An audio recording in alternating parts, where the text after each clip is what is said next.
Grande vittoria, bravi ragazzi, ci hanno messo tutti grande cuore e tanta voglia di vincere ci voleva. Avete Una fatto boccata d'ossigeno per tutti noi. Avete fatto una gran bella partita. Sì, volevamo questa vittoria e l'abbiamo raggiunta con la voglia di tutti e tanta forza di volontà. Avete messo pressione sui punti di incontro, eravate sempre avanzanti.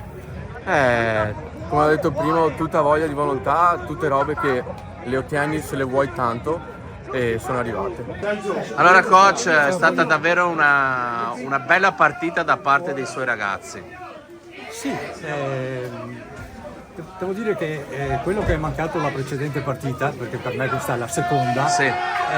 rispetto a quella precedente c'è stato proprio un cambio di mentalità, nel senso che siamo stati molto aggressivi, abbiamo messo l'avversario sotto pressione, lo abbiamo costretto agli errori, che è un po' quello che è nello spirito del rugby San Donato, perlomeno dovrebbe essere così.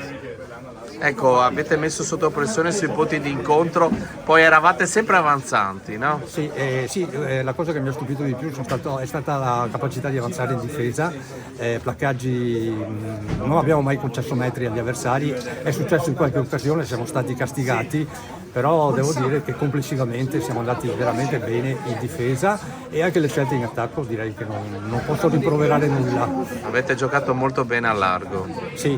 molto bene a muovere l'ovale. Diciamo che sono stati molto bravi a mettere in pratica quello che era stato provato durante la settimana. Ho visto che c'erano delle possibilità andando a giocare a largo in zona C, visto che c'era la possibilità col Villorba, direi che i ragazzi sono riusciti a sfruttarla benissimo. Cosa può fare questa squadra in questo finale di campionato? Beh, intanto mettere al sicuro la classifica, questo è il primo scopo, è lo scopo fondamentale di quello che facciamo quando andiamo in campo. Quindi vincere le prossime partite che giocheremo in casa con le squadre che sono o con noi o poco più avanti, vincere queste partite e vista la partita di oggi credo che sia un progetto realizzabile. Con quale spirito è tornato nella panchina del San Donato?